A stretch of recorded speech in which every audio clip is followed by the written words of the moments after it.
John. All right, never mind. Talk about that after. Back again. I'm back after a week out. Views from the Chair podcast. Dill almost got caught. Welcome back, man. I'm just laughing with joy. I'm so happy you're back, man. Oh, man. Ecstatic. Just fucking pumped up. I'm so happy you got me addicted to vape pens. I didn't get it. I'm so pumped up about it. I didn't get it. Way better than Capone's, man. At least I don't smell like shit, huh? I keep reading the articles and they're like, people are getting Bell's palsy from them and shit. And I'm like, yeah, I'm more scared of these than I were Capone's, and I'm just too far out on Capone's to go back now. So now I just have to quit. These are definitely easier to put down than the damn Capone. You don't think so? I agree. I wouldn't know. I haven't put them down yet. Well, I don't know about Capone's, but these you just don't go to the store and buy them because you can only go get certain spaces and get the shit. No, they're everywhere in Philly. I have noticed how much I drove for Capone's though. Well, how far or no, like how many trips of the day that I just took for Capone's because now I never leave my house unless I have a meeting. I've noticed that like last month or so where I'm like, yo, there's multiple days in the week where I just don't leave my house unless I'm going on a bike ride. Nah, that makes sense because you definitely just be in the car just to get them and go home. That's kind of crazy. Like twice a day. That's kind of crazy. Because I'm not buying in bulk. Like twice a day. Now, I knew I was getting bad because I was with a friend and we were drinking and they just tapped me and was like, yeah, let me get your vape. Or like, no, they reached for my hand and I was like, what the fuck are you doing? And they're like, I'm going for the vape. And I was like, I don't always have it in my hand. It's not always not a part of my hand. Yeah, like right. Like that shit sometimes somewhere else. That's always in the pocket for me. Yeah, you're addicted as well, man. Addicted gang. I wouldn't say addicted. You're addicted. It's all right, man. Everything's fine. Yes, maybe. Everything's fine, man. It's a little flavor when you ain't doing shit. Yeah, it's a good vibe, man. It's not bad. It's like not bad. It is not bad. Dude, I drove like fucking 8 hours today. It was awful. Anyway, let's do weekend recap. You want to go first since you got something eventful? We could keep tradition alive and you go first. It was a beautiful weekend. I've been on a long stretch of good days, good weekends. I'm cured. I haven't been depressed in months. My anxiety's pretty much where it's going to be forever. So I'm just living a blessed life, John. Mm-hmm. Just a blessed life. Just an absolute blessed life. I don't know what to say. Great weekend. What did I do? Yeah, I seen you tweeted it was electric.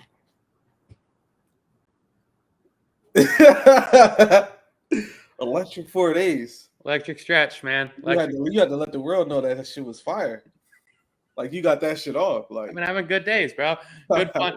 Well, it's good days. Friday I closed a big deal I've been working on forever, so that was super nice. Mm-hmm. And then I stretched off on Friday and went golfing right after work. And then me and my buddy shot a personal best under par. Great day for that. And then I saw Bree. Went to Constitution Yard, bounced into another old friend. We had a good time. And then I went to a friend's house after. That was fun. That's random, but all right. Good Friday, man. Just seeing a lot of friends, a lot of people. Okay. You know, Saturday woke up, got back to Philly, went to my basketball game. I'm basically still in my prime, and it's unreal how good I am at basketball still. It really is. It's shocking how good I am. Like sometimes I play and I'm like, I could be in the league right now. I could be in the league right now. It's not even hard. The same way even after the injury. Excuse me? I said I still feel the same way even after the injury. There we go, man. I don't know. You're a little banged up. But yeah, easy 25, 30, another 10, 8 assists, 10 assists, and somewhere close. I wasn't counting. You know, only thing I counted was I was 4 or 9 from the line. What can you do? What can you do? You can't win them all. Just don't talk about Bron ever. Yeah, Bron can eat a dick, whatever. But I had a nice chirp. I went to the line. I tried to get an N1 first, and Buddy was like, and none, not making that. And then I literally looked at him, and I was like, he fucked up because I'm too friendly when I play. And then I just attacked him over and over again. And you know how I throw my body around. I'm a heavy dude. So just fucking shoulder to chest. N1s, nonstop. You know, and he's bitching the whole, oh, that's not a foul. Can't call that N1. I'm getting N1s. Bucket. That's not a foul. You know, now I'm in my, you know, when you get, shit, right? Yeah. So, you know, when you're in your zone, you can feel it. You know what you're good, especially when you get the touch to the rim. You know the floaters off the backboard. You know, like the under the rim where you could do the reverse. You know that shit. So now I'm just friendly chirping. Like, bro, honestly, I'm getting lucky today. You know, that was good defense. It's like I'm just getting lucky. That's fucked up. That's It's even good worse. defense. Honestly, like I could have missed that, but I'm making them today. I'm just getting lucky, bro. Like that's my 7th lucky shot. Like I don't know what to tell you. You know, like usually I don't make these passes. So absolutely bust their ass. Came home, little bike ride Saturday. Nice John. Sunday, Vicky came up here for Mother's Day. Electric day. We went to what is it, Moosaloo, the little boat John. And I was funny. I took her to South Street. Oh man. Took her to South Street. We hit a little Fat Tuesdays, got some drinks, bounced around, did a little shopping and whatnot. You know, saw another friend on Sunday, had a good time. Just good vibes all around. Just good vibes. Friend? What was that? Another friend? Just friends. You know, I'm seeing friends a lot. Oh, okay. Yeah. 3. Okay, but I was just counting. Yeah. All right. Oh yeah. So my weekend. Well, my past week was pretty cool. I did the cruise thing. Nice. Interesting to say the least. I guess I'll talk about that after that. Well, shit, that was my weekend. I was on the whole fucking thing. Yeah. So missed the playoffs for the team. Didn't get to help the guys. Felt bad. They did get one win, and lost in the game before the chip. I wish I was there. I always feel like I could help, but I'm proud of those dudes. Like I said a couple pods ago, it's cool to see kids grow throughout a season of sports, just to see how much they change and how much they mature over time and shit. What exactly are you talking about? You're talking about the kids. Yeah, the flag football league. Yeah. Yeah, sorry I missed that, but other than that, man, yeah, my weekend was cool. Yeah, I've got some real critiques about your kids football league. What's that? Just I went to practice on Wednesday and it was just very lackadaisical. You guys treated it like it was kids that just wanted to have fun, and it's not. I wasn't there. Just these kids need to fucking win, and they need to learn that early. It's either win or no fun. That's the end of it. You know, so I sat there with my legs crossed in my tie-dye lawn chair, and I looked, and I said, these kids need to do sprints. Yeah, reminder that they 6 to 8, so you got 6-year-olds. They need to do some fucking sprints. And then you got the mature ones. Then you got the kids. Like they still. Oh no, the mature ones that are good were fucking around the whole time. I was looking at Trey and I'm like, this little motherfucker. The kids, so they get back into 6-year-old mode when they normally at 8 or 7-year-old mode. Oh, I was shocked. The Trey came over to me and I was being passive aggressive with him when he's 7. I'm like, oh, it looks like you had fun today, buddy. Had a grand old time over there. This shit ain't fun, bro. It's practice. You trying to get better. The fuck? Yeah. Little nut ass baby. They see that as playtime. No, they look like they take it serious, but nah, it's all about fun. I'm just joshing. It's all about fun. Nah. It's not all about fun. Yeah, I mean, at this age, it kind of is. They could have had a ring, man. Like I was watching AJ's practice, and I liked what AJ was doing because they were playing around a little bit. But you know, AJ's stepdad was there. He doesn't really it's just something about being a little older where they can just whip it up. You know, tighten it up. And the AJ was teaching them some shit, like nice little drills, like shuffle your feet at this. I'm like, oh, they learning some shit. Yeah. And Trav, honestly, he was out there by himself, and it's a lot. Yeah. It's a lot with like 9 to 10 kids. It gets overwhelming. Yeah, it's a lot with 9 to 10 kids, and all of them are trying to fuck around at the same time. Yeah, that's why I wish I was there, man. I feel like they could have put it together and got that ring. But a review of the cruise, man. Yeah, cruise review. Cruise on the scale of 1 to 10, give it a 6. But this is my review. That's not good, man. Nah, see, cruises, what I learned is they can be fun, but they're not for me. I'm more of I need to be able to move freely and do what I want, kind of, in a spot that I don't know where I'm at. A cruise is more like structured quarantine on a boat. Yeah, fuck that. So it's like, yeah, it's a lot of shit on there. And I honestly see why it's fun for some people. Like it can be fun if like you cool with going to 7 different things every day. But for me, I was like, okay, I see the ocean. That shit is amazing. The next day it's the same ocean. So you're over the ocean after that. And you're not a sit by the pool all day kind of guy and have a blast. No. Yeah. Nah. Yeah. Nah. And then, but the reason it got the 6 is so we get to the Bahamas, that's a 10 out of 10. Because that was more so the vacation element of it. Like, all right, the beach, the water that's clear, you see the fishes swimming right next to you. Shit is crazy. You're in their environment, they got their food. It's a fucking stand out there that says 3 shots, 3 beers for $15. You getting fucked up off of that. 3 shots, 3 beers? 3 shots. Not like and or? No. Just both? 3 shots, 3 beers, $15. It wouldn't have made it back to the boat, buddy. That's what I'm saying. Been a wrap for me. I'm like, damn, if I had 7 days here, that's a different story. And just the amount of money you spend, because you got to pay for damn near everything besides food and drinks. But yeah, it was an experience. Not for me, but it was. I wouldn't say I was mad I went, but I don't know if I got another one of those in me. I can't lie. See, Mike was telling me that at practice that how much he liked cruises and whatnot, and I said something similar to like I just think I would be like a little claustrophobic in the same spot for that long of a time, and he was saying, well, they stop like every day, so it's fun. But I don't know. This one is a 7-day, so they didn't stop every day. We stopped 3 days out of the 7. Oh yeah, I'd lose my mind. Yeah, because we left from Jersey, so they went all the way from Jersey to the Bahamas, and I mean, one stop was basically worthless because we stopped in Florida at a random dock that didn't have shit. So I think they just stopped for fuel there anyway. But then we could get 2 stops in the Bahamas. Both of those was lit because it's the fucking Bahamas. How could you not have a good time? Yeah. And then the last 2 days on the boat, just riding back. And yeah. Oh yeah. And did you know people die on cruises? Like that's a normal thing? No, I didn't know that. 2 fucking people died. On your cruise? Yes. Like of old age or? I'm assuming they had to be old because it's mad old people.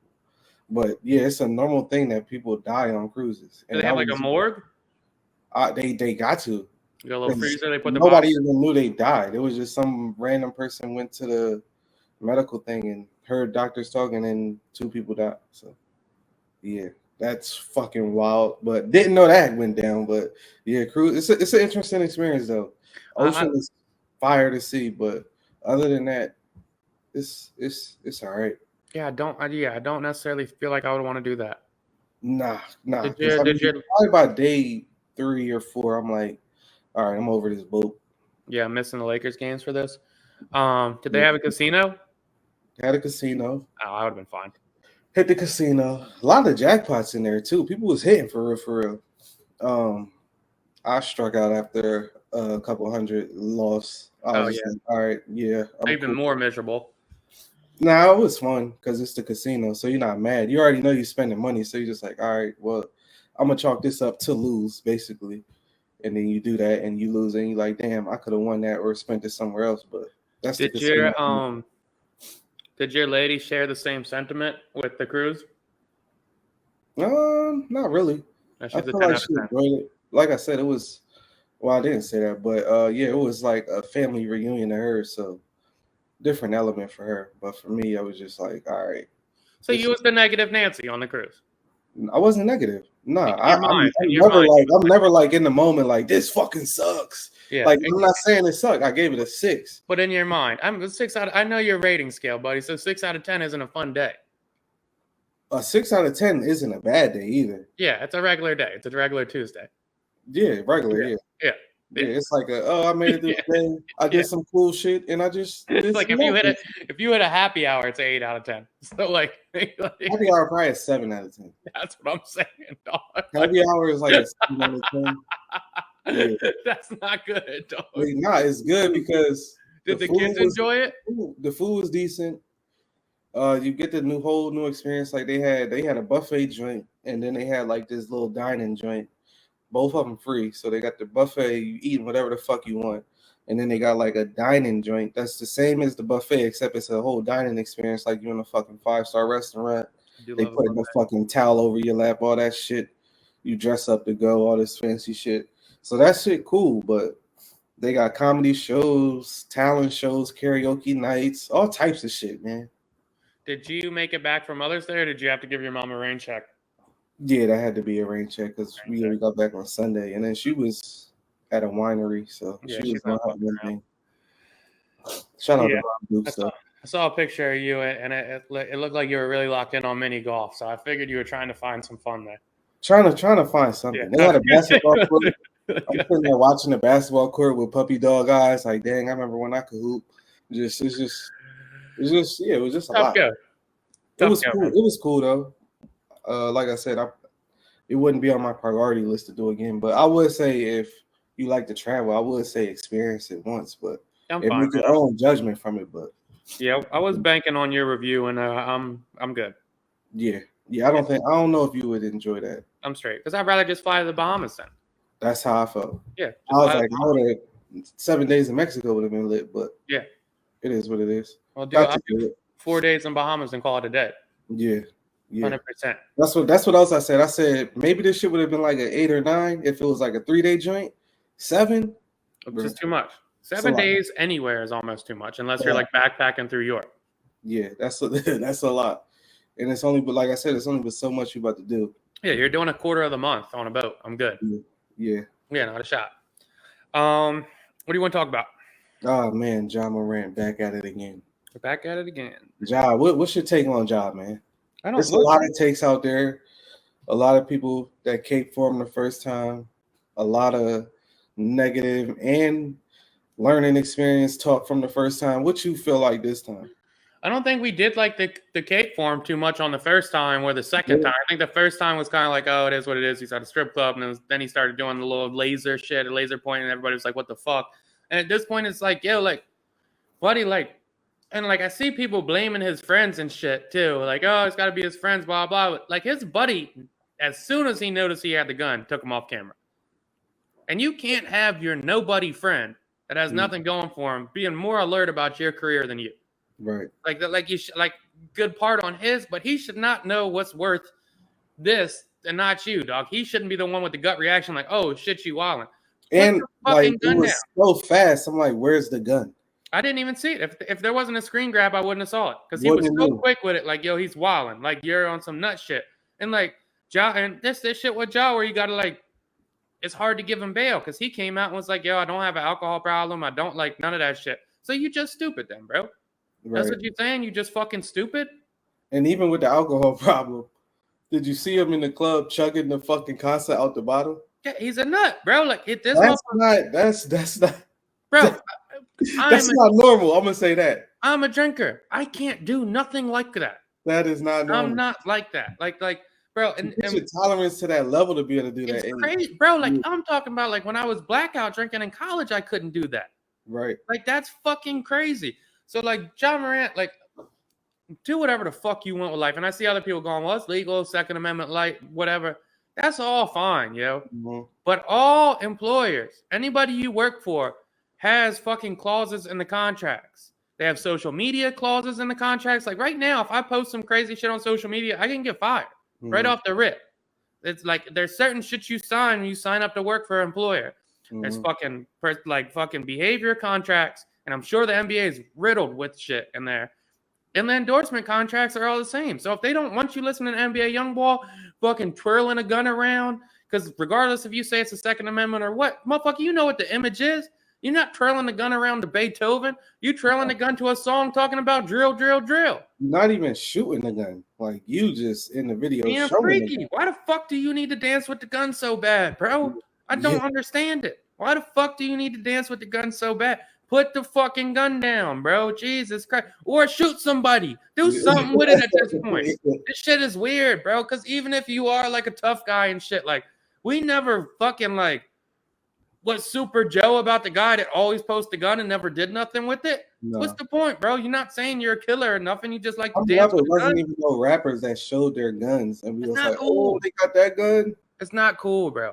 It's not cool. Take it from somebody with a mixtape with a revolver. It's not cool, okay? It's not that fucking cool. It's not that cool, boys. Yeah, I think it just goes to show that, like you said, it's not his friends. It's him. Like, we can stop blaming the people around him, and we can say, okay, because like you said, he fucking put the camera down with the quickest shit I ever seen. Like, I was like, where the fuck is the gun at? And I'm like, oh, it's right before he puts the shit down. And I'm just like, okay, so that whole change who you around shit, that's a false narrative because it ain't them. No. It ain't them. No.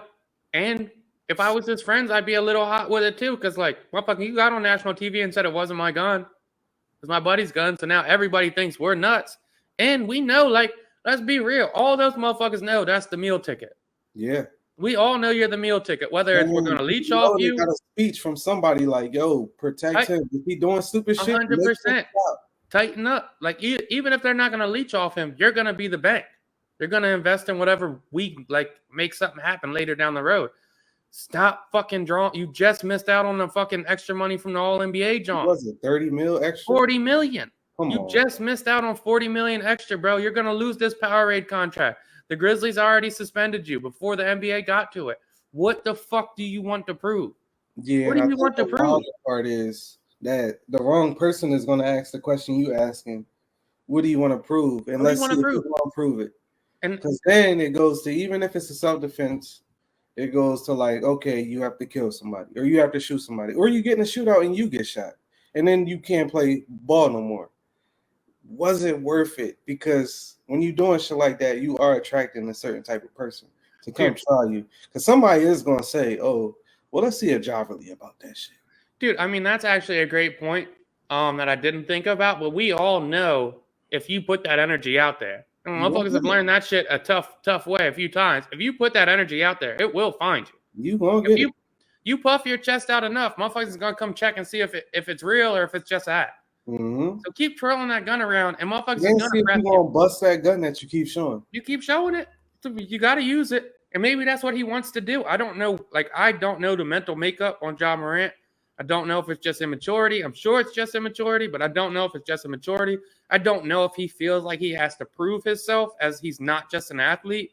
Because there are some athletes to be like, yo, I'm not soft just because I hoop. They're like, I can still get it in and whatnot. But here's the thing. The athletes that really can be in the streets and shit, they wouldn't have picked the streets over the fucking league if they had the choice. I think Shannon said one of the best things. He was like, if you went to the hood or whatever you want to call it, went to an area where that's a lifestyle that people live and asked them, if I give you 200 million, will you stop this lifestyle? 9 times out of 10, they're going to say, all right, I'm cool. Yeah, give me that 200, I'm cool. It's just stupid. Like, you got a signature Nike sneak, got a beautiful daughter, you got an NBA career, Powerade endorsement. Ass.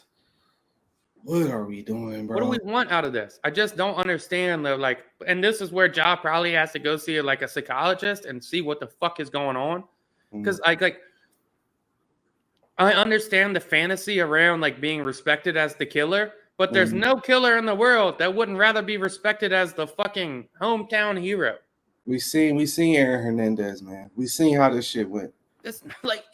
Just over and over again, we see it. Like it's just surprising. Like you see Aaron Hernandez, you see Javaris Crittenton, you see all these guys that learn these super hard lessons, but you've never seen it at this point of a top 5 NBA player that has all the lights on, and you've never seen it to aspect of somebody get smacked on the wrist already. And I think the part that gets everybody so worked up is everybody likes Ja. He's a likable kid. Everybody like Ja, so it's not even like we bashing him. Because I'm pretty sure if we didn't like him, we wouldn't even care. But I think the fact that we actually like Ja and want to see him like succeed, go win MVPs, go win chips, talk his shit, and play how he play, it's like, oh, what? I think that's where the confusion comes from for a lot of people. Like, what are you doing? Like, and I do. What are you doing? It's like literally talking to the little brother that you like. Yo, you could do this, this, and this. Why are you doing this shit?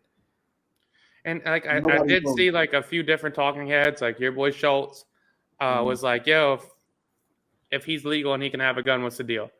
Or Will King came out and was like, same thing. Clay Travis, same kind of thing. To where it's like, yo, it's Second Amendment, like blah, blah, blah. And it's like, this isn't Joe Blow, bro. Would it be different if he was posting videos of him hunting with a rifle? Yeah, I'm sure it would. Yeah. I'm sure it would. I'm sure it would. But here's the thing. We know. I don't know if everybody knows. We know what the fuck is going What's on. Going on? Yeah, that's the fuck is going on with that. Like everybody might not be hip. Like when people like the people you name, who I'm assuming have no idea what a 4KT or an NBA YoungBoy is or what he talking about, have no idea.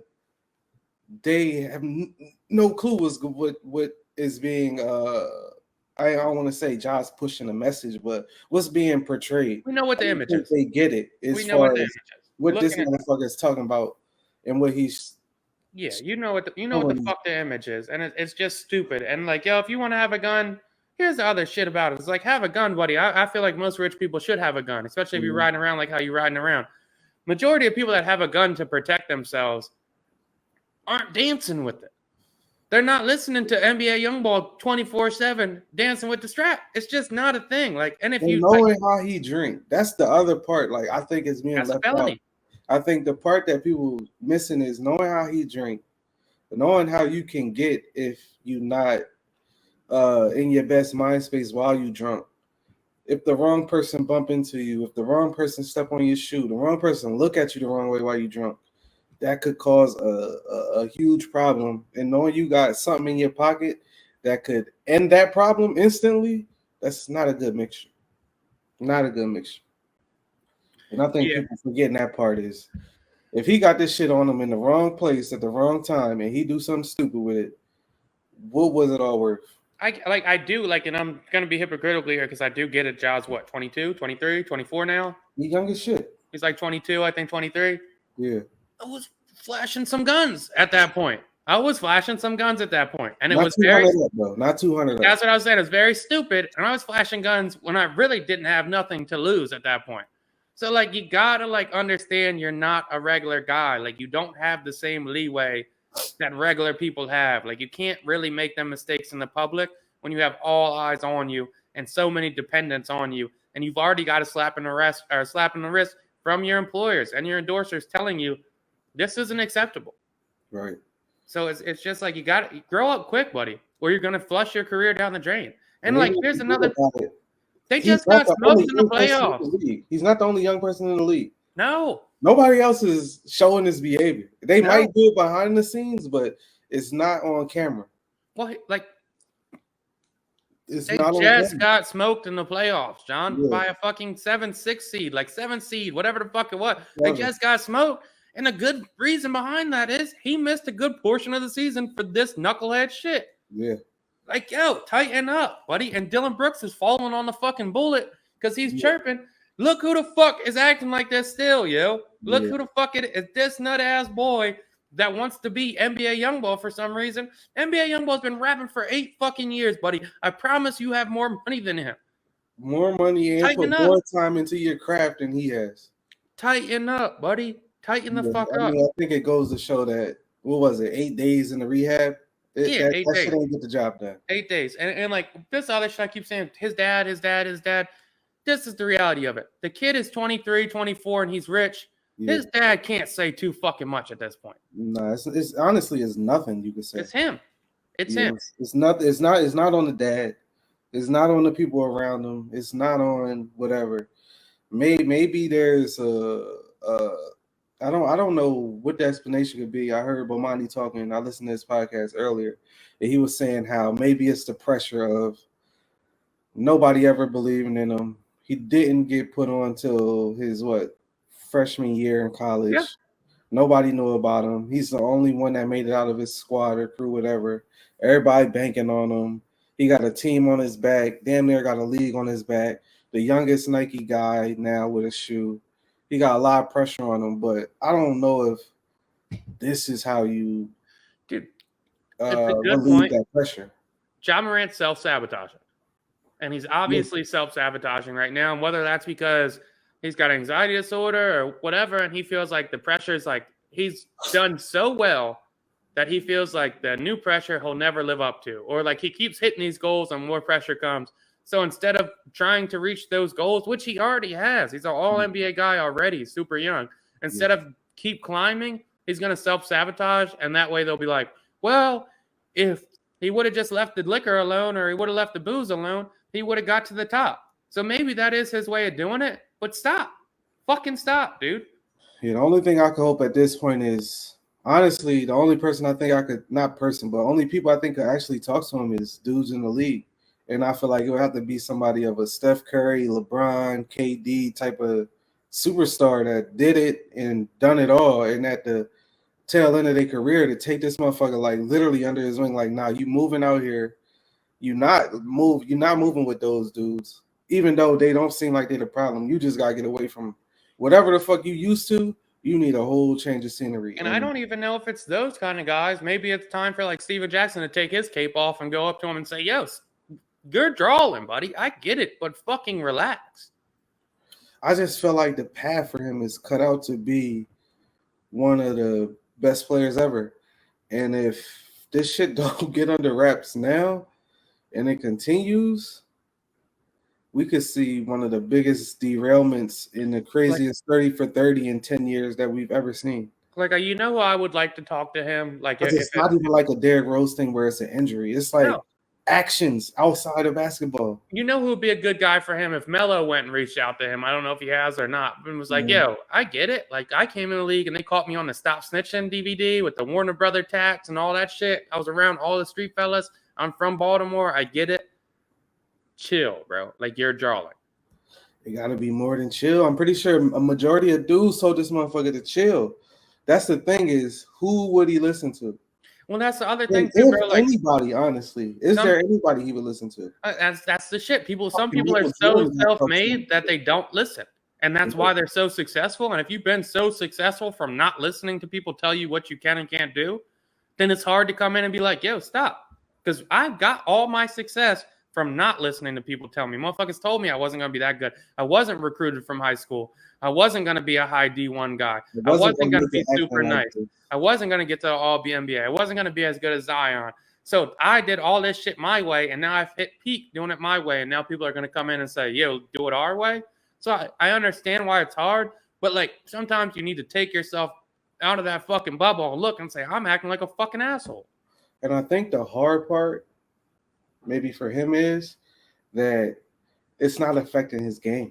No, still he can still jump out the gym. He can still absorb contact. He can still score at will. It doesn't affect him on the court. So I don't feel like he's thinking like, well, it's affecting my game. It's not affecting his game at all. No, yeah. But if he can't play, which the NBA did suspend him or announced that he will be suspended, his team suspended him indefinitely from team activities, which I don't know what the fuck that's going to do. It's fucking off season.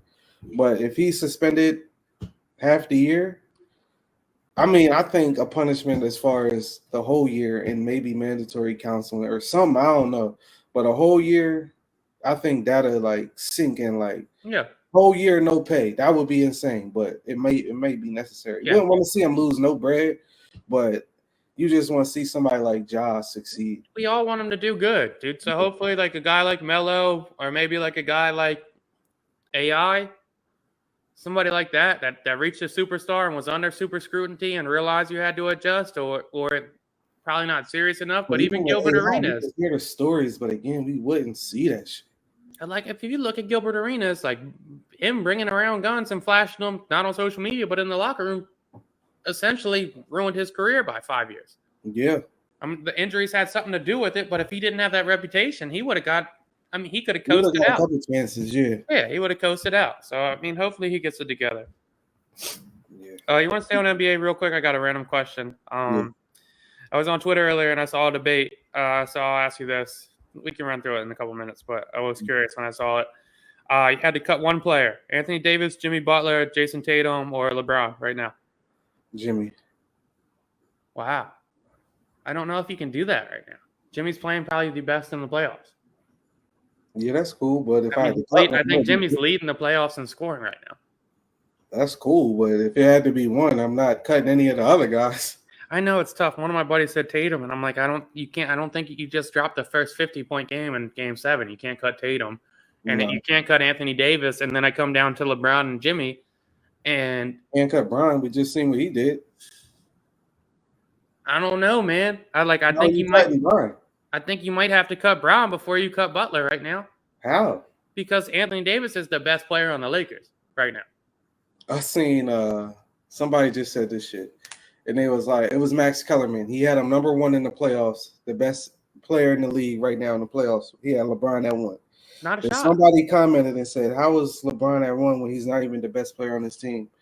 And Max had the smoothest reply, and he was like, yeah, because Anthony Davis is known for leading his team to the finals. I understand that. No, what we're talking about right now. You're now. saying Anthony Davis would get the Lakers right here without Brown? No, not. But LeBron wouldn't come close to getting the Lakers without Anthony. Anthony Davis is playing the best defense we've ever seen. Had a 20-20 game. Anthony Davis is playing the best defense we've probably seen in our adult life. But I'm taking him over Jimmy Butler. Anthony Davis over Jimmy Butler? Or LeBron over Jimmy Butler. Okay. I mean, if you want to argue that, I'm just saying Butler is leading the playoffs in scoring right now. If anybody was on the brink, it would be cutting Tatum. Yeah, he just had the 51, but he had some bullshit ass games. He was playing like shit beforehand. He's had the worst games out of anybody. Well, shit. I don't know. Even AD has some shitty ass games. I think that's overblown too, because I looked into that and it's really only been like 3 mediocre games and then all stellar. How many mediocre games has Bron had? A lot. Well, what's mediocre to Bron?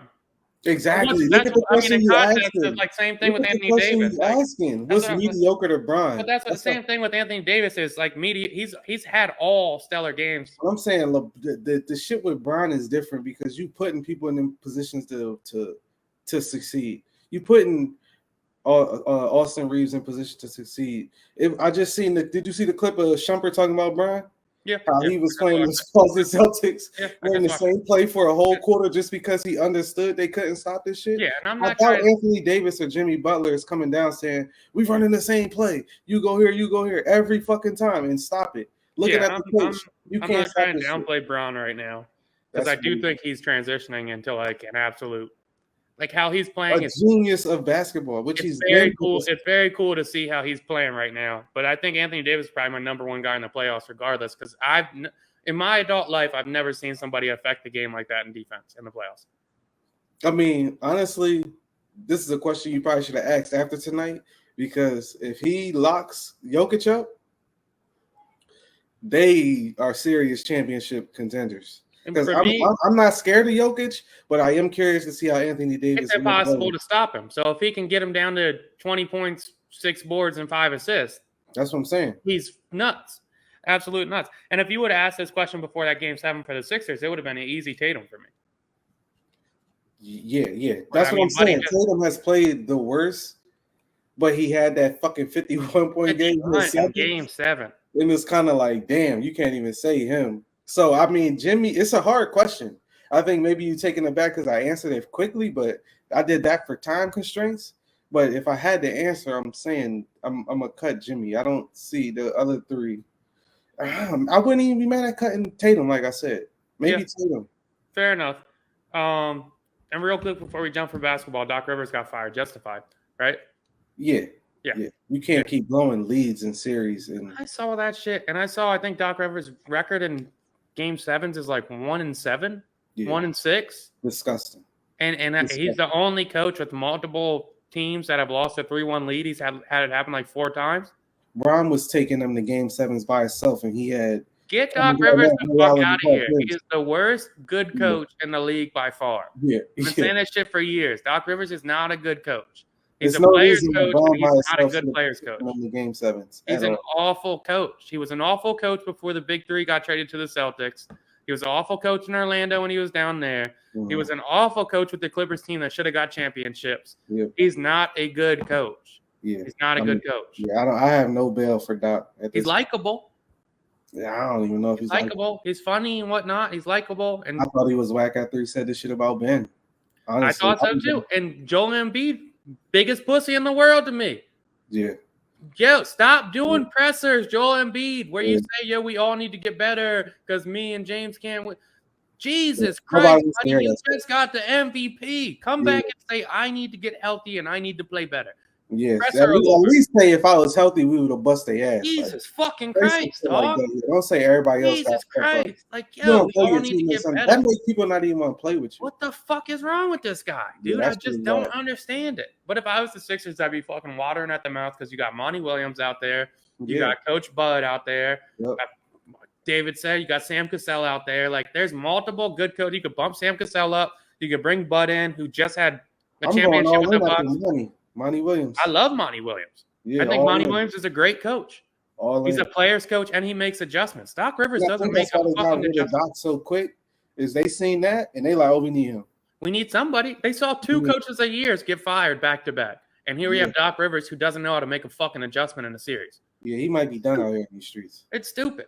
He might be done out here. It's fucking dumb, man. Yeah, he's going to have to go to announcing or something. I don't know. What do you want to talk about? Jamie Foxx, man. Why they try to kill Jamie Foxx off, man? That was crazy, wasn't it? They were preparing for Jamie to die. Like the biggest twist ever. And it was like, because everybody really think he about to die. I thought he was, I thought he was out. Yeah, I mean, I guess that goes to show like how social media, if you don't post or whatever, you don't know what's going on, but nobody should feel obligated to have to clear up fake rumors from social media. So whereas though you like, yo, my dad is fine. This motherfucker was just playing pickleball. He's been home for a couple of weeks. He's good. He's in rehab. Get off his dick. Like, you shouldn't have to do that. Somebody's saying they preparing for the worst. That's insane. And it sounds like Jamie had a stroke or whatnot. Like, I always wonder when I hear shit like that, like, who's the fucking scumbag that started the rumor? Who's the one that says, yo, I'm close to the family? Yeah. Yo, he's on the way out. Preparing for the worst. Like, grow the fuck up and mind your business. Yeah, that's. I mean, like, we shouldn't put the family in a position where the daughter has to say, hey, he's actually doing good. He's trying to keep it low because they just went through some dramatic shit. Obviously, they didn't think Jamie Foxx was going to have a fucking stroke at like 48 or 52 or whatever he is. Jamie Foxx keeps everything low. Yeah, let him heal in peace. Right. Jesus fucking Christ, dude. I just don't get it.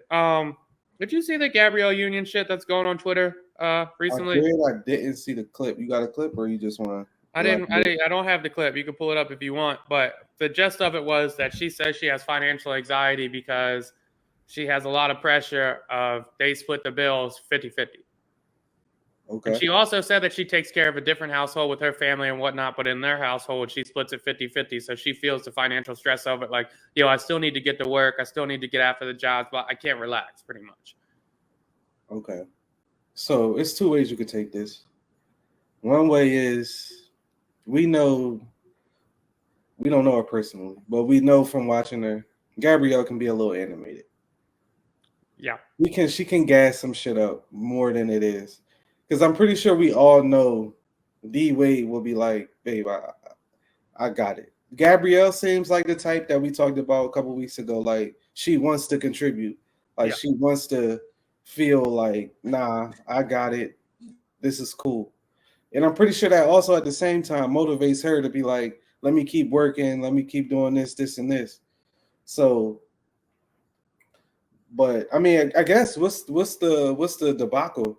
Is it the fact that her and D Wade are splitting it 50-50, or if she's feeling pressure? Because I feel like if she's feeling pressure, then that would be something she would tell D Wade and not the person in the interview to try to make it, because that make it seem like D Wade is just letting her struggle for real, and like he like, I'm cool with you feeling like that. I don't.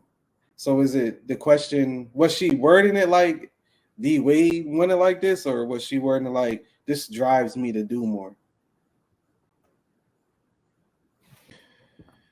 I'm gonna try. My bad, buddy.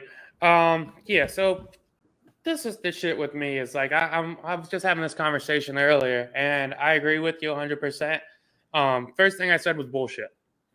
Right. That's bullshit. Second thing I said was Gabrielle Union's trying to portray a certain image or project a certain image where I like it. Like, I think she's trying to do like women empowerment kind of shit to where like, yo, we can bring half, we can do this. And that's all fine and dandy. I agree. Like, that's dope. But she does this a lot, and I don't think she means to, but she makes D Wade look bad. And once again, she's making D Wade look bad. Yeah.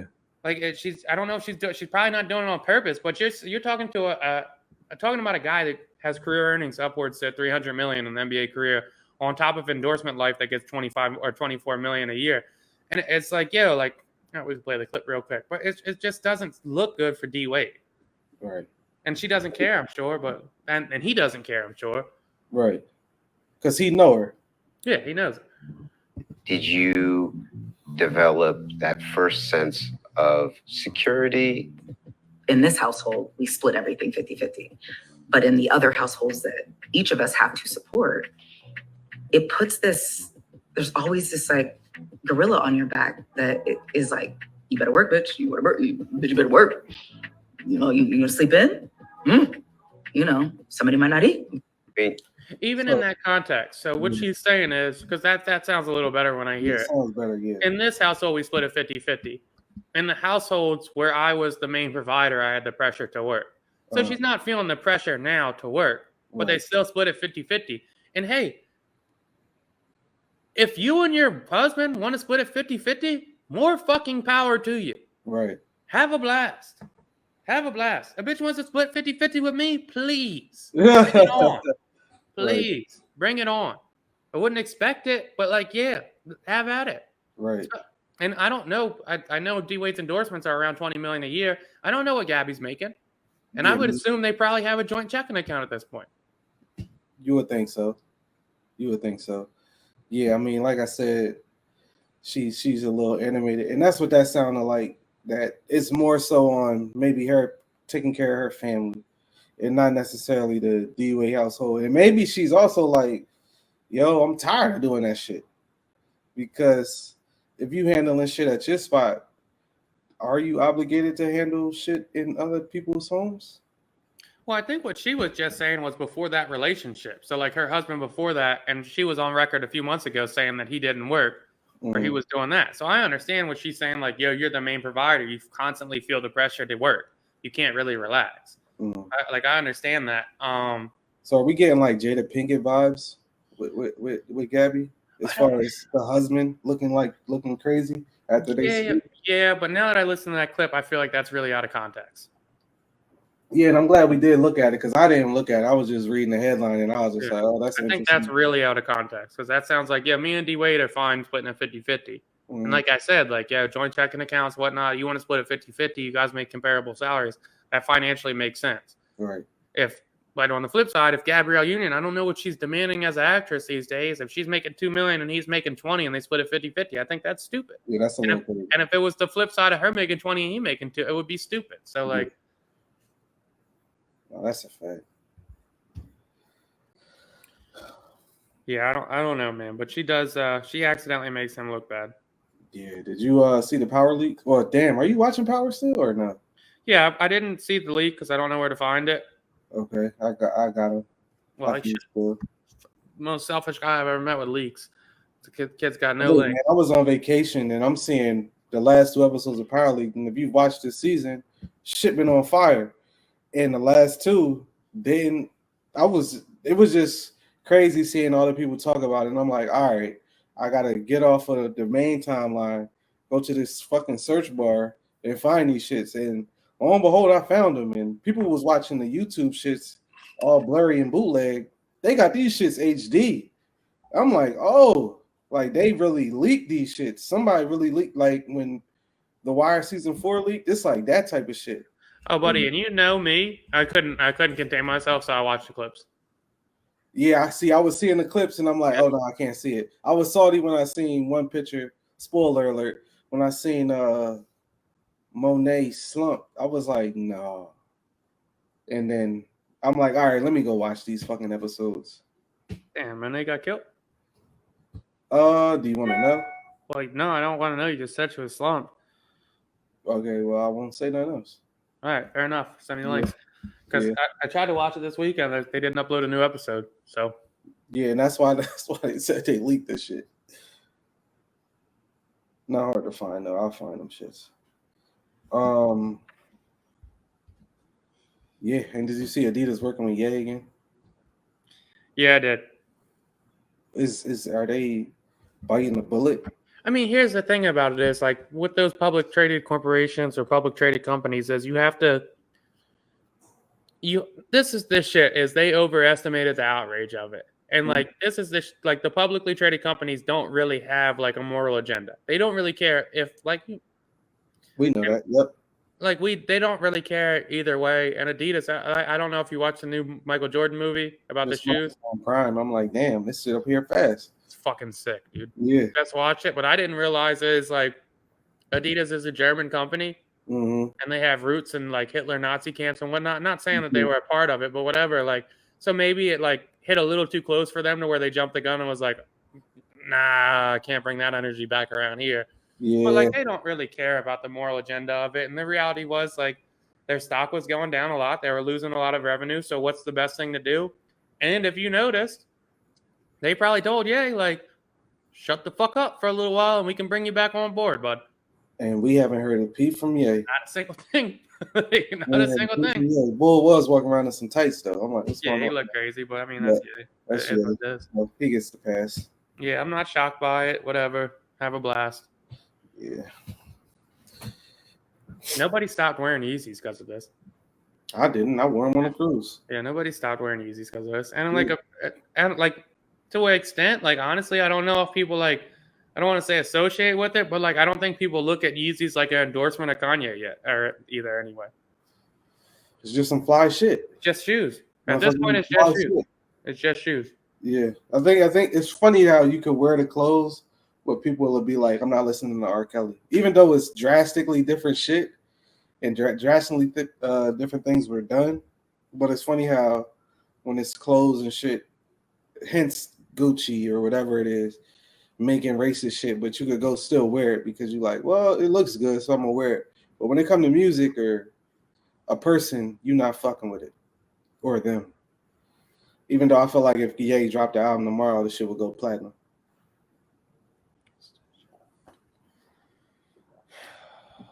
These motherfuckers is crazy. You ran through your topics? Yeah, I think I got one more. Wait a second. I'll talk to you when I get off there. But P from QC came out as a snitch.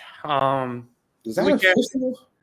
I mean, the paperwork was loaded on the John. I think P released a statement, half saying he's a civilian, half he had to do so-and-so, but he said the paperwork was fake. But the 1090 Jake guy uploaded the paperwork. He did the video. He broke it down. He showed it in his video. And he said pretty much all of Atlanta knows they don't really give a fuck, so-and-so. And it was a big breakdown. It was a dude, attempted robbery, shot P, shot his friend, killed his friend. P was giving him cops updates on where he was at. So-and-so chased him out of the mall. The dude went to court and said pretty much it was all lies. And P only did that because P got him shot and he was scared of retaliations. So-and-so, whatever it may be. Reality of it is, I don't think anybody gives a fuck. No, even because nobody fucks with his artists because of him. They fuck with him because they make good music. And he already sold the label off. So, like, what does it do now? Like, he already did the $300 million John anyway. So it is. But I do see a lot of backlash from the 1090 Jake kid or guy because, I mean, he's releasing a lot of paperwork for a lot of. I mean, he was the dude that did the Boston Richie, a bunch of the Jacksonville rappers, a few other guys. I see a lot of backlash like, yo, the white fella needs to stay in his place and shit. And I don't think you can pick and choose on shit like that. Do you think it's a dangerous game doing that, though? Releasing paperwork? Yeah. For him, yeah.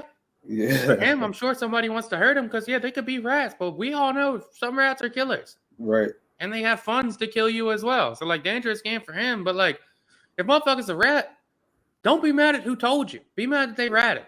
If that's what you believe in, that's what you're adamant about, that's what you support, fuck rats, blah, blah. Don't be mad at the messenger, motherfucker. Be mad at the person that did it. Right. Yeah, I think that part right there gets lost. Is that when it's somebody people likes and when it's coming from somebody you don't know / don't respect. Also, I think people also questioning the validity of it because it's like, who is this dude? This is the shit. I mean, this is the shit I'll say about him because, you know, I watch the YouTubes and shit. I work from home. So, like, majority of the shit he uploads has, like, he'll end up being a month or two down the line. They'll have the interrogation video attached to it. Oh, shit. So, like, he hasn't caught one that's been proven as fake yet. So, like, if this is what he does and, like, that's what he is, whatever, like, more power to him. But, like, we were all champion when Tekashi was a rat. And fuck him, he's a rat, so-and-so, we're not dealing with him. And then when guys like Boston Richie or Gunner gets caught up on some weird shit, now we want to do the specifics on what ratting is, what's not rat. Nah, you don't like rats, you don't like rats. It's plain and simple, black and white. But we can definitely tell the difference between. I never listened to Boston Richie, so I don't know nothing about him. Gunna, it seemed like, huh? He's a trap rapper. Oh, okay.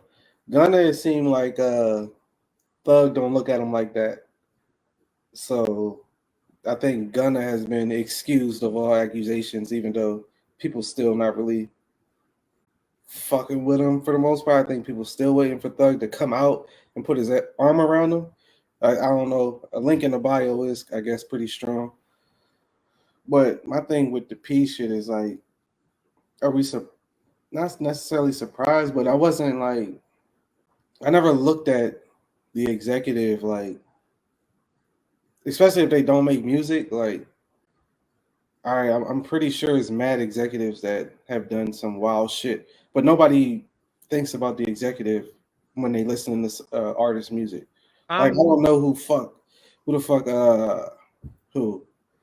the CEO of Def Jam when. If Leor's a rat, I don't give a fuck. Yeah, exactly. I don't care. If Jimmy Iovine ratted, who gives a fuck? Give Rich I Trying was fucking fire. Yeah, I don't care. Yeah, we don't.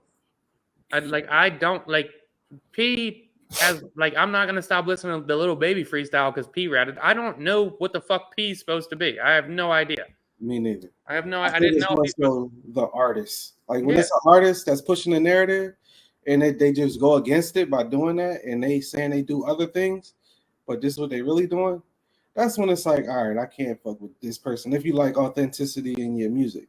But if you don't care about that, like a lot of people didn't with 6ix9ine, keep listening to the shit. The same shit with Drake. It wasn't ratting, but if you like penmanship and you thought he wrote all this shit and you find out he don't, I'm not mad at you for not liking that shit no more. There's no way for me to really punish P about this, and I don't know, like... Yeah, what are you going to do? I'm not going to stop listening to Baby. Baby seems like a stand-up guy. No. Like, what am I supposed to do with that? Like, if now Lil Baby came out and he was a rat and it was the same shit, then maybe I'd be like, all right, now I'm good on that. Yeah. But I have no idea if he's supposed to be a street fella, if he's not a street fella. I don't know. I don't give a fuck. I don't support him. I listen to Baby. I listen to whoever else, Migos. Like, I like Yachty, whoever it is. Like, I don't really give a fuck. Yeah, that shit came out of left field too. Like, but that 1090 Jake guy, like, you're right on that aspect of it. Like, buddy, you keep barking up that tree. I hope it's worth the views. Yeah. And you seem like you outside, so yeah. Be dangerous. Stay dangerous. Random thoughts? You want to go first? Yeah. My random thought, I seen this on the internet. And it was,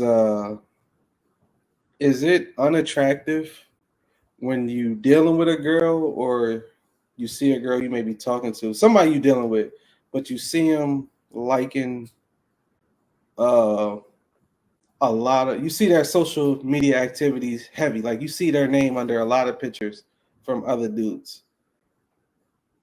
Does it throw a wrench in there for you?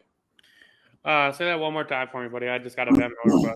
If you want you say you're dealing with somebody on social media, say Instagram, and you see their likes under a lot of guys' pictures, is it, in whether you're in a relationship with them or you're talking to them, whatever, is that an unattractive thing to see? Likes? Yeah. What's the kind of pictures? Because I feel like that's the context for girls as well. Like if I like a John shaking her ass, then a lady I'm talking to might be like, "Yo, you like 10 ass shaking videos in a row, this girl." Like, that's like fine. Like, yeah, like. Or say it's one person and they like every John that this person posts. Yeah, I mean, if you like every post of a dude, every single post he posts, either you're friends or you're trying to fuck. Yeah. There's no in between. So either that's your buddy or you're trying to fuck. Bro, like we all know, like if a girl likes 10 of your Johns, that's the green light to go at it. You're right. It's like that's the green light to go at it. But would you deem it like unattractive or / you drawing like?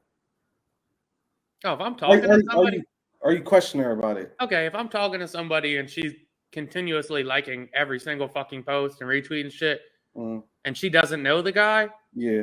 What are you dick eating for, yo? Like, what are you dick eating for? Say they know, quote unquote, know each other, but they ain't tight. I probably won't trip about it like that, honestly. Okay. But if they don't know each other, like if you know somebody and you're friends with them, like you like their shit, more power to. I'm honestly probably not gonna say anything about it. But if you start commenting and shit, that's probably where you would lose me. It's the like you start commenting like, yo, fire, fire, fire. Like, oh, you going crazy. Looks lit. Like, bitch, you dick eating like shit. What the fuck are you doing, yo? So relax. What the fuck? Because it was a funny conversation because I seen it. I guess it was a podcast, people sitting around talking and shit. But they were basically like, what's the threshold of pictures in a row that somebody could like from somebody they don't know while they dealing with you? I feel like, honestly, I don't know. Because I feel like pictures, I probably wouldn't even catch it.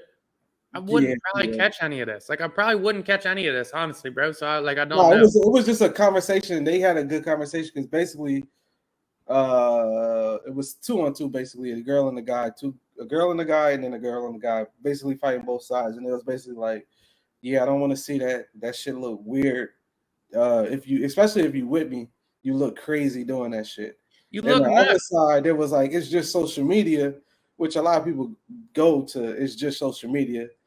And they like, this is what the platform's for, blah, blah. But then the argument goes, nah, but if you with me, you look crazy. You got people looking at you crazy, blah, blah, blah, blah. This shit. Like when I'm like you said, if we like 10 straight bathing suit pictures, we look crazy. We look nuts. I'm like, this my shit. While you in a relationship or talking to somebody, you look crazy. I'm not gonna embarrass you. Don't embarrass me. Right. I'm not gonna like every girl that posts a vacation, John. I'm not gonna put a bunch of fire emojis or looks like you having fun or none of that. That's inappropriate. If I'm in a relationship, that's inappropriate. Unless we're friends. And I don't comment on all my friends' posts every time they post. Like I don't comment at all, so I know. That's what I'm saying. I'll probably text them before I really comment. So like, yo, if you going at a guy every time, like, oh, looks like you had a black, or yo, that's a fire. Get off his dick, dog. What are you doing, yo? Right. Some weird shit. Like the fuck. It's weird, yo. Like the fuck is going on here? No, I thought that was funny. It was definitely interesting to see both sides though arguing for both sides. Like they both had good points, but it was my random thought. I'm not the biggest into social media guy, but like, yeah, you comment 10 pics in a row. If you comment on 10 of my pics in a row, you want to fuck. Basically. That's the end of it. I mean, there's no debate there. Like unless we're friends, you're a random girl. She like 10 pics in a row. 10 pics in a row? Yeah.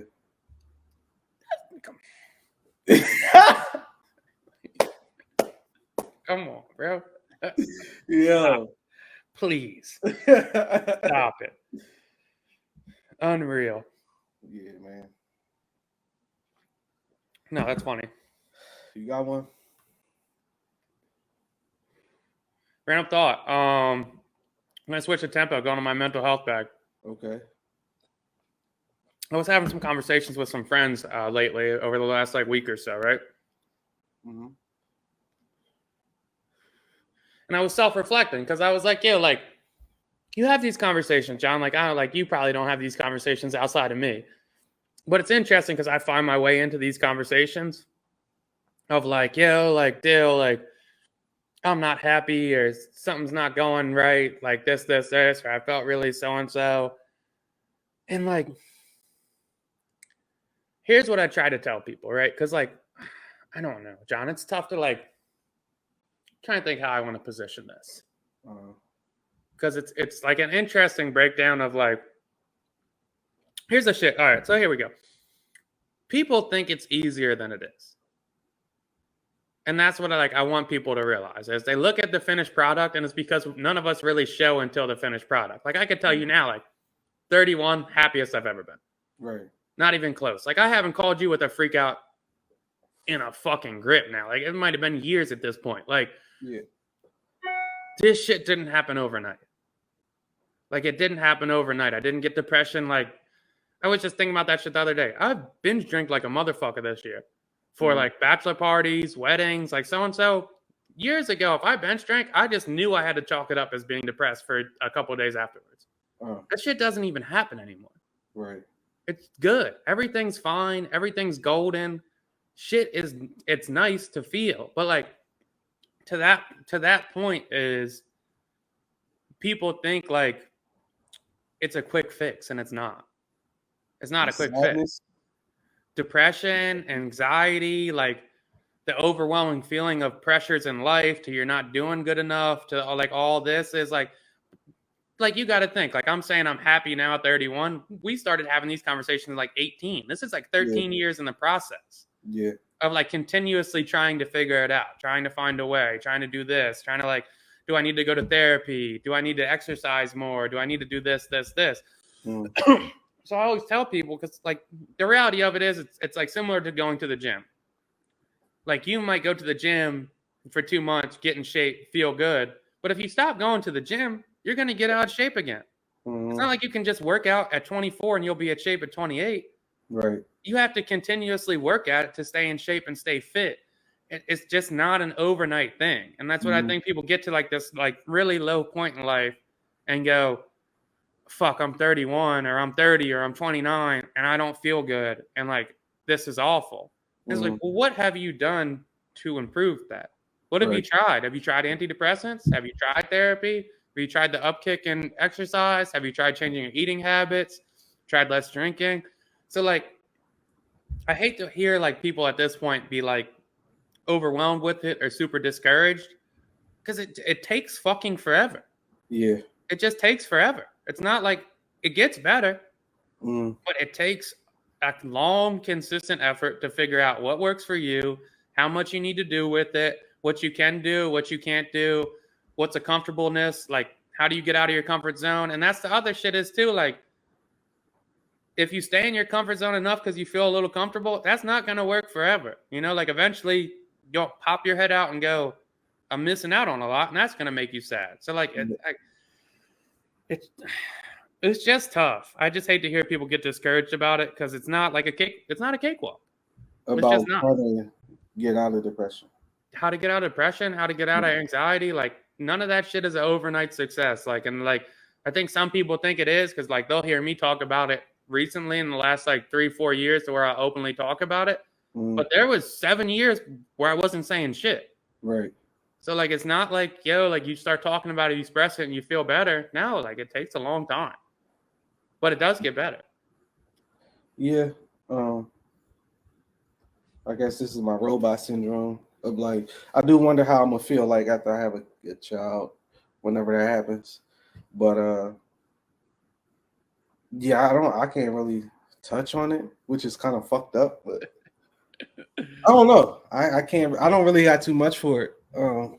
I was having this convo with somebody, and they told me one of their friends had said it could always be worse. And I like, it's funny because I was like that. I understand, like, because I understand the thought process behind it, but like, to somebody that might not have the tolerance like me or like the thought, like that can be one of the worst things to say to somebody that tells you they're fucked up. Yeah. Because it's like, yeah, obviously I know I'm not starving. Yeah. I know I'm not dying. I know it could be worse. That doesn't stop my feeling. I still feel like shit's fucked up. And I feel like for somebody like me, that does work. And I might have only said that maybe to you, but I'm trying to think what I say to people. And I really just ask people questions when they come with shit like that. Like, I'm more so digging on some why and what are you doing? My main thing is always, what are you doing about it? And and that's like, you won't be sitting in a dark room staring at a wall. That can't be what you're doing about it. And maybe that's not the right answer as well, because maybe they feel like they can do something about it. But I feel like my question is, if you're not working towards getting out of a rut or a bad situation, you can't really look at anybody else to get you out of it if you're not putting something in motion. And even if you are, and that's still not working, that's a different conversation. But I think the first step of that shit is, are you doing anything to get out of the shit? Yeah, and to like a fair point, like everything works for everybody has different things that work. It could always be worse. Always leveled me out a little bit. Like, yeah, it could, but like other people, it doesn't. And like same way, like some people are a little more deep in it than they aren't. Like the same way, like say you're 20 pounds overweight and you go to the gym for a month, you might be able to bounce right back in shape as you are. But if you're morbidly obese, it might take you 3 years to get where you need to be. So like everybody's different. And I think that's the main shit is like, as long as you still working towards whatever you're trying to get to, in terms of a mental space, as long as you working towards getting there, you can't be mad at how long it's taking. And that may be easy to say from somebody that don't suffer from those issues, but if you stay the course and actually work on yourself, I feel like you can see the small progress that you have made. Like I said, if you actually doing something, and be proud of the progress that you did make. Yeah, I mean, like I think human nature is to be happy with progress. Mhm. It's just about unrealistic progress. You know, you need to be happy with that. Is it 2-pound weight loss. bad to say unrealistic goals?